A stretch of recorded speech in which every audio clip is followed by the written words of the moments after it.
2022년 전산회계 운용사 상급 실기시험 제8회 모의 문제 중 세 번째 문제와 네 번째 문제를 풀어보도록 하겠습니다. 준비되셨으면 시작해 볼까요? 교재는 193페이지 세 번째 문제 풀어보도록 하겠습니다. 세 번째 문제는 결산 정리 분계 문제가 되겠죠?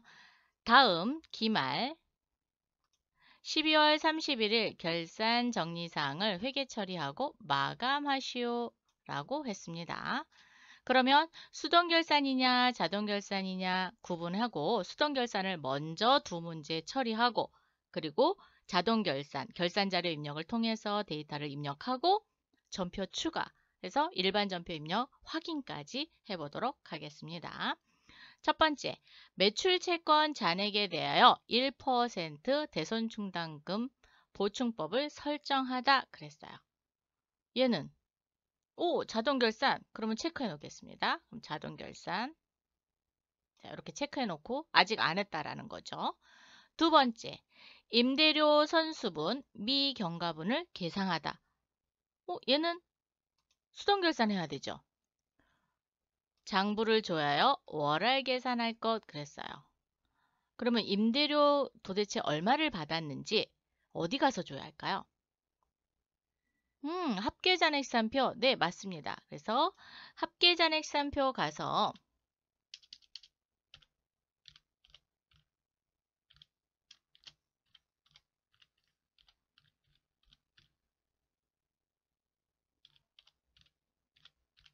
금액 조회하겠습니다. 금액 확인. 자, 이렇게 해주셔야 돼요. 금액을 꼭 확인하셔야 됩니다. 그럼 우리 프로그램의 회계 모듈에 결산 재무제표원에 합계잔액산표 며칠 날짜로 해야 될까요? 그렇죠. 결산일인 12월 31일로 하셔야 됩니다. 자, 12월 31일 엔터. 임대료니까 수익이죠. 밑으로 내리겠습니다. 쭉 내리셔서 영업 외 수익의 임대료 금액인 120만 원이 있네요. 이 120만 원을 도대체 언제 거냐라는 거를 알려면 더블 클릭하시면 됩니다. 자, 더블 클릭. 조금만. 자, 잘 안 보이시죠? 전표로 들어왔더니 1월분 임대료를 4월 1일부터 내년도 3월 31일까지네요. 그러면 올해는 4월부터 12월까지고 내년도분은 3개월치가 미리 받은 선수 수익이 되겠죠. 그래서 선수 수익에 대해서 정리하도록 하겠습니다. 자, 닫으시고 회계 모듈에 일반 전표 입력 12월 31일 차변에 임대료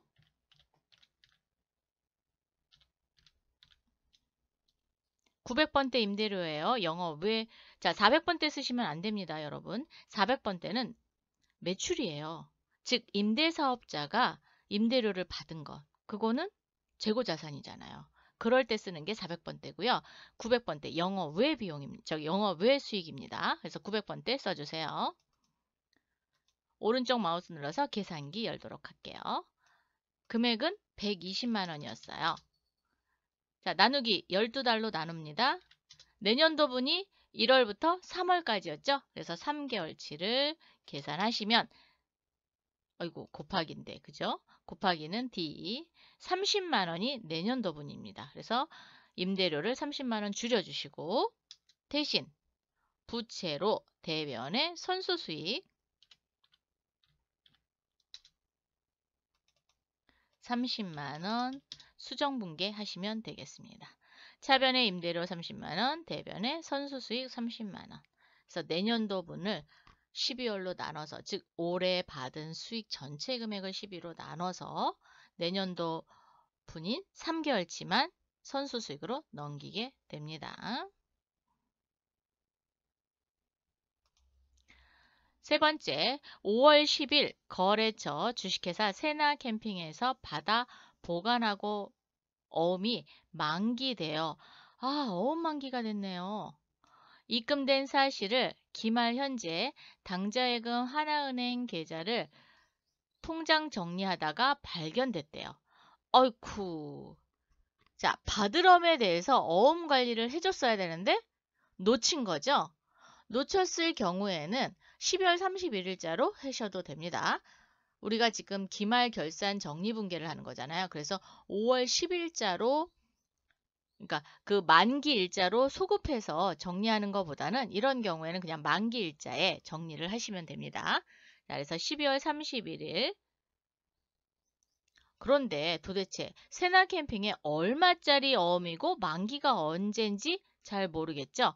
전자어음인지 그냥 약속어음인지 알 수가 없습니다. 그래서 어디 가서 볼 거냐? 전체 메뉴에 받을 어음 현황입니다. 클릭. 자, 만기일별로 마구 엔터 해주세요. 마구 엔터 해주시면 자, 세나 캠핑에 거래일이 5월 10일자가 있는데 두 개가 있네요. 하나는 이미 만기 처리가 됐어요. 그죠? 자, 그리고 하나는 보관되고 있습니다. 만기가 12월 31일이네요.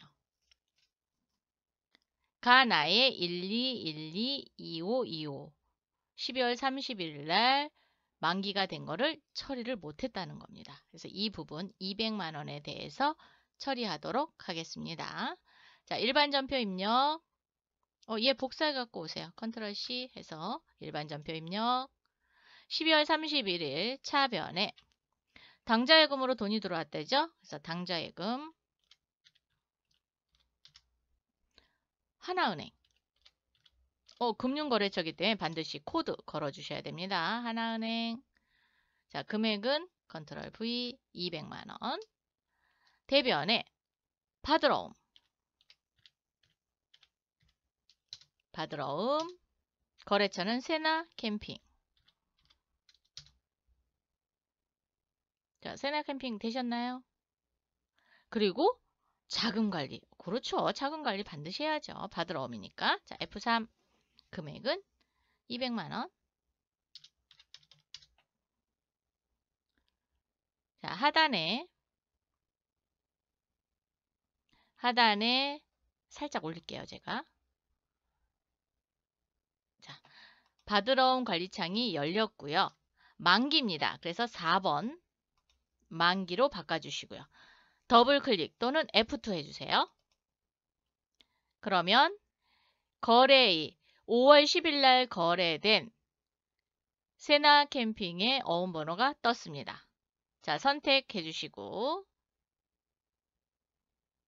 그러면 적요란에 가나의 12122525 만기라고 되어 있고 12월 31일 해서 처리를 했습니다. 자, 반드시 여러분이 받으러옴 현황에 오셔서 확인하시고 자, 그러면 처리를 했죠. 받으러옴 현황에서 조회 버튼을 눌러보면 이렇게 만기 처리가 돼요. 조금 전에는 보유, 처리가 안 됐기 때문에 보유된 걸로 되어 있다가 만기로 처리를 해야 되면 만기라고 뜨게 됩니다. 금액을 알 수 없을 때는 받으러옴 현황에 가서 확인한 후 금액에 대해서 어음 번호 이런 거를 확인한 후 처리하시면 되겠습니다. 그래서 받으러옴의 자금 관리까지 끝냈습니다. 이렇게 해서 수동 결산을 2개를 했죠. 2개를 했으니까 나머지는 다 자동 결산입니다. 그래서 첫 번째 우리 매출 채권에 대해서 대손충당금 설정하는 거 안 하고 왔거든요. 그거부터 하도록 하겠습니다. 자, 매출 채권에 대해서 1% 대손충당금을 설정하는 공식은 어떻게 되죠? 채권 잔액 곱하기 설정료. 대손충당금이 있으면 대손충당금 잔액을 빼고 나머지만 설정하는 게 보충법이죠. 자, 매출 채권 잔액을 알아보려면 합계잔액시산표. 그렇죠. 합계잔액시산표가 볼 수밖에 없습니다. 자, 상단에 있는 합계잔액시산표 열으셔도 되고요. 회계 모듈에 합계잔액시산표 열으셔도 됩니다. 12월 31일 그리고 조회 버튼을 꼭 눌러주셔야 돼요. 수동으로 결산한 내용이 반영이 돼야 됩니다.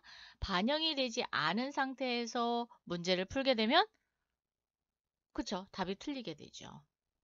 그래서 외상매출금 잔액을 보니까 1억 4,613만 원이네요. 자, 오른쪽 마우스 눌러서 계산기 1억 4,613만 원 곱하기 자 1%니까 0.01입니다. 엔터. 대손충당금 잔액이 있나요? 오, 있습니다. 얼마 있어요? 5만 원 있습니다. 5만 원 빼겠습니다. 빼기는 S. 그러면 141만 1,300원을 설정하시면 되겠습니다. 계산기 그대로 두시고요. 자, 전체 메뉴 클릭 살짝만 내리겠습니다. 결산 재무제표원에 결산자료 입력 1월부터 12월까지 열으시고요. 매출원가 및 경비 선택인데 상품 매출원가는 코드를 입력하지 않습니다. 그래서 저희는 그냥 확인. 되셨나요? 이 상태에서 판매비와 관리비를 살짝 내리겠습니다. 내린 후 대손상각란에 외상매출금 여기다 입력해야 되죠. 자, 그래서 외상매출금 커저를 클릭을 하시면 입력한 창이 열립니다. 여기에 141만 1,300원 이렇게 입력해 주셔야 돼요. 매출 채권 중 지금 뭐 한 거예요? 외상 매출금만 했죠? 그럼 바드러움의 잔액이 얼마인지 또 보러 가야 돼요. 계산기는 닫겠습니다. 종료. 상단에 합계잔액 시산표 클릭하신 후 다시 한번 조회 버튼 누르셔도 됩니다. 바드러움은 잔액이 없습니다. 그러면 대손충당금 설정해야 되나요? 안 해도 되죠. 자, 이렇게 해서 매출 채권 잔액에 대하여 1% 대손충당금 설정했습니다. 네 번째, 모든 비유동자산. 요거 중요하죠. 요거. 비유동자산에 대해서 뭐를 해요? 감가상각비를 계상하겠습니다. 그러면 우리 회사가 보유하고 있는 유형자산이 총 몇 개인지, 무형자산이 총 몇 개인지를 알 수 있는 메뉴가 있었어요. 혹시 기억나시나요, 여러분? 회계 모듈에 고정자산 등록의 원가 경비별 감가상각 명세서입니다. 클릭해 주세요. 자, 총괄 쪽에다 놓으시고 엔터. 그러면 우리 회사가 보유하고 있는 유형자산이 몽땅 다 보입니다. 자, 비품 하나 있네요. 비품의 전체 필요한 금액은 그렇죠. 단기상각비 이 금액이죠. 이 금액. 단기상각비가 필요한 겁니다. 자, 얘를 복사를 해서 컨트롤 C 결산자료 입력에 조금 전에 입력한 대손상각 바로 위에 있는 감가상각비를 활용하셔야 됩니다. 자, 감가상각비 비품란에 컨트롤 V 해서 93만 5,825원을 넣어 놓으시면 되겠습니다.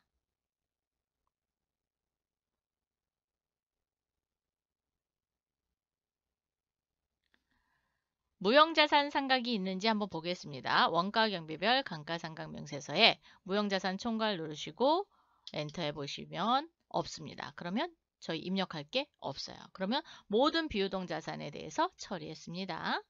다섯 번째, 기말상품 재고액을 입력하고 결산을 처리하다. 재고자산, 그러니까 재고평가는 선입선출법으로 한다라고 얘기했어요. 재고자산 금액을 알고 싶을 때는 재고자산 수불부를 먼저 마감을 해갖고 기말 재고 금액만 몽땅 다 더해야 되겠죠. 그러면 물류관리로 오세요. 자, 물류관리, 재고자산 수불부 클릭, 마구 엔터 해주세요. 우리 회사가 보유하고 있는 품목에 대해서 다 나옵니다. 텐트, 테이블, 의자, 침낭. 마감하기 전에 평가 방법을 봐야 되겠죠. 기능 모음을 열어서 평가 방법 열어서 선의선출법으로 되어 있다는 거 확인한 후 마감, 일괄 마감, 즉 4개의 품목을 한꺼번에 마감합니다. 확인. 오, 마감이 잘 됐네요. 자, 텐트는 1,400만 원, 테이블은 240만 원 다 더해야 되죠. 의자, 그래서 여로 되어 있으면 마감이 된 거고 무는 거래한 양이 없다라는 겁니다. 그래서 무로 뜨고요. 부르만 안 돼 있으면 됩니다. 만약에 부르 되어 있다. 그러면 마감하셔야 됩니다. 이렇게 재고자산 수불부를 마감을 하고 나서 재고 금액을 한꺼번에 볼 수 있는 메뉴는 물류관리의 재고자산 명세서가 되겠습니다. 재고자산 명세서 반드시 재고자산 수불부가 마감돼야지만 보여요. 12월로 조회해주세요. 12월로 조회를 하면 상품의 자산별 합계인 1,880만원, 즉 텐트, 테이블, 의자 다 더해서 1,880만원이 기말 상품 재고액이 되는 겁니다. 자, 컨트롤 C. 결산자료 입력에 위로 올리겠습니다. 10번 란에 기말 상품 재고액 란에 컨트롤 V, 그래서 1,880만원 이렇게 입력해 주세요. 자, 입력해 주시고 반드시 전표 추가, 그렇죠. 역시 여러분은 이제 익숙해지셨습니다. 전표 추가하고 나서 일반 전표 입력 12월 31일 반드시 줘야 한다. 상품 매출원가와 감가상각비, 대손상각비가 3개 들어와야 되고 이 부분에 대해서 채점 대상이 된다라고 얘기했습니다. 그래서 결산자료 입력해놓고 반드시 전표 추가하는 거 잊지 마세요. 교재는 193페이지 네 번째 문제 풀어보도록 하겠습니다. 네 번째 문제는 조회 문제가 되겠습니다. 그런데 순서대로 하셔야 돼요. 순서대로 단답형 답안에 등록하시오 라고 했습니다. 시험을 보러 가시면은 그 프로그램 앞에 단답형 답안이라는 단추가 있어요. 그럼 걔 클릭해서 거기다 기록합니다. 뭐만? 숫자만. 컴마, 그 다음에 뭐 원, 한글, 개 이런 거 하나도 안 돼요. 그리고 숫자만.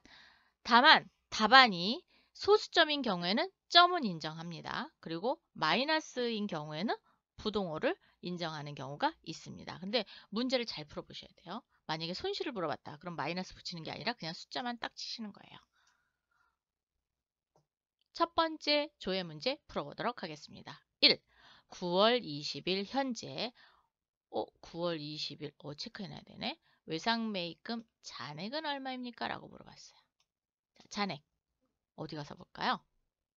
계정별 원자 보셔도 됩니다. 합계잔액시산표? 네, 저는 합계잔액시산표 가서 보도록 하겠습니다.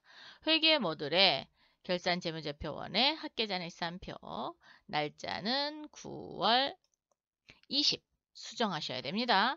안 그러면 말일자로 보여요. 그래서 9월 20 자, 부채 쪽으로 내려오시고 외상매입금 잔액을 물어봤으니까 7,704만 원이네요. 이런 거는 기록할 때 잘 기록하셔야 돼요. 7,704만 원. 두 번째, 1월 1일부터 6월 28일까지 28일까지 요 날짜 잘 체크해야 되네요. 현금 총 지출액은 얼마입니까? 라고 물어봤어요. 현금이 도대체 얼마나 나갔냐라는 걸 알 수 있죠? 어디 가면 될까요? 1월 1일부터니까 합계잔액시산표를 가셔서 하셔도 되고요. 현금 출납장을 열으셔도 됩니다. 여러분 편하실 대로 하세요. 자, 저는 합계잔액시산표가 지금 열려 있으니까 여기에서 보도록 할게요. 날짜를 6월 28일로 바꾸셔야 됩니다. 자, 6월 28일로 수정한 후 현금의 지출 금액을 물어봤으니까 대변 금액을 보시면 됩니다. 105만 5천 원이 답이네요. 105만 5천 원. 그러면 현금 출납장 한번 가볼까요? 자, 전체 메뉴에 현금 출납장 총 지출액을 물어봤으니까 1월 1일부터 6월 28일까지만 조회하셔야 돼요. 그리고 살짝 올리겠습니다.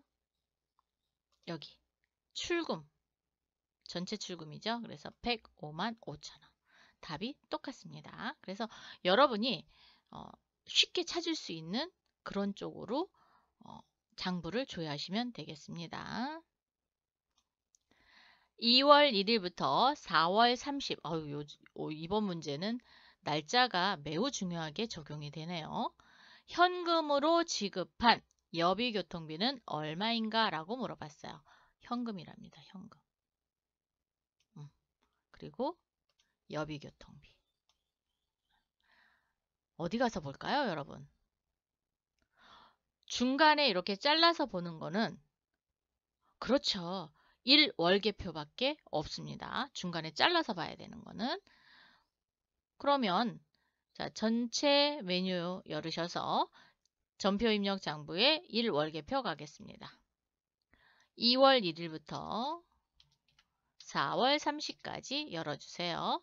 그리고 현금으로 지급한 여비교통비입니다. 그럼 판매관리비 쪽에 오셔서 여비교통비에 커져 갖다 놓으시고 답은 우이 10,000원이네요. 10,000원. 어떻게? 상단에 여기 현금 찾으셨어요? 네. 모든 여비교통비는 대체로 많이 일어났고 그러니까 대체 전표를 이용해서 발생을 시켰고요. 현금이 나간 거는 10,000원밖에 없습니다. 그래서 답은 10,000원.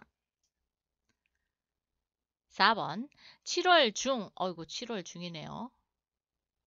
자, 7월 중 의자의 출고 수량은 몇 개입니까? 라고 물어봤어요. 자, 의자의 출고 수량 어디 가서 볼 수 있어요? 재고자산 수불부. 자, 물류관리에 재고자산 수불부 7월 중이라고 그랬으니까 7월부터 7월까지만 선택해 주시고요. 품목은 도움표 열어서 F2 또는 뭐 더블 클릭하셔서 의자 선택합니다. 의자 엔터. 7월 중의 출고 수량입니다. 전기월 빼고요. 여기 360개. 자, 360개가 답입니다. 지금 제가 7월 이렇게 열어서 재고 수량이 마이너스가 떴어요. 네. 자, 360개 되셨나요? 5번 4월 1일부터 5월 31일까지 이번 문제는 이렇게 처음부터 조회하는 게 아니라 날짜를 정해줬어요. 자, 수취한 약속어음의 총액은 얼마입니까? 여기에서의 약속어음이라는 건 받으러옴, 수취한 거니까 받으러옴 총액을 물어보는 겁니다. 그래서 어음 총액을 보도록 하겠습니다. 어음 총액을 보려면 어디 가서 보면 될까요? 1월계표 또는 계정별 원장 보시면 되겠습니다. 근데 계정별 원장 보시기에는 좀 불편하니까 1월계표로 볼게요. 자, 1월계표. 4월 1일부터 5월 31일 두 달간 받으러움이 수취한 어음의 총액을 물어봤어요. 그래서 600만 원입니다. 차변금액. 대변은 그렇죠. 결제된 거죠. 그래서 만기가 됐건 뭐 배서 양도했건 어쨌든 대변에 받으러움이 생기면 대변에 기록이 됩니다. 그래서 수취하면 차변. 답은 600만 원이 되겠네요.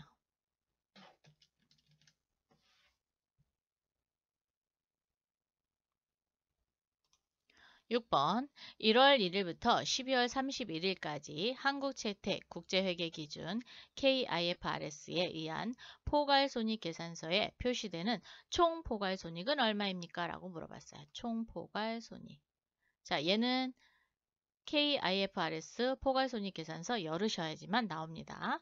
자, 회계 모듈에 KIFRS 재무제표 포괄손익계산서 12월 맨 밑으로 내리시면 총 포괄손익이 나옵니다. 7,387만 1,875원이 되겠네요. 맨 아래 금액입니다.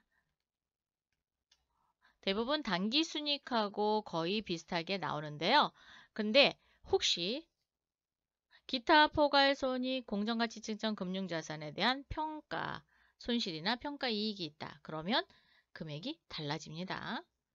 그래서 그것만 없으면 당기순이익하고 똑같습니다. 그래서 여러분이 근데 조심해야 될 건 KIFRS 포괄손익 계산서를 열어라. 그러면 그걸 열어서 답을 꼭 찾기 바랍니다. 7번 12월 31일 현재 한국채택 국제회계기준 KIFRS에 의한 재무상태표에 표시되는 유동자산 중 순 매출채권의 합계액은 얼마입니까? 라고 물어봤어요. 자, 그러면 회계 모듈에 KIFRS 재무상태표 12월 아마 조회를 하면은 LMSG가 뜰 것 같아요. 왜냐하면 우리가 마감할 때 그렇죠. 손익계산서, 이익잉여금, 처분계산서, 전표 추가, 재무상태표 안 열어봤었죠? 그래서 에러가 뜰 겁니다. 자, 확인. 정말로 떴지요. 자, 닫기. 얘를 없애려면 회계 모듈에 손익계산서 12월 저도 자꾸 까먹어요, 이거를. 자, 7,387만 1,875원 회계 모듈에 이익잉여금 처분계산서 2에 7,387만 1,875원 확인. 여기서 손익대체분계인 전표 추가. 전체 메뉴에 일반 전표 입력 12월 31일. 자, 대체분계 일어났죠. 그리고 나서 재무상태표를 확인해 보니까 LMS가 없었어요. 다시 회계 모듈에 KIFRS 재무상태표 클릭. 12월로 조회해 보세요. 우와, 갑자기 없어졌죠? 자, 이래서 마감의 중요성이 매우 필요합니다. 그래서 손익계산서, 이익잉여금 처분계산서, 전표 추가, 그리고 재무상태표 마감해 주세요. 하고 나서 유동자산 중 순 매출채권에 대해서 물어봤습니다. 자, 순 매출채권은 외상매출금과 바드러움의 합계가 되겠죠. 그래서 바드러움은 제로 없습니다. 대손 충당금을 뺀 순 매출채권이니까 1억 4,466만 8,700원이 되겠네요. 답은 여기입니다. 1억 4,466만 8,700원 이렇게 기록하시면 되겠네요. 이렇게 해서 제8회 모의 문제 세 번째 문제와 네 번째 문제를 모두 풀어봤습니다. 다음 시간에 또 만나요. 수고하셨습니다.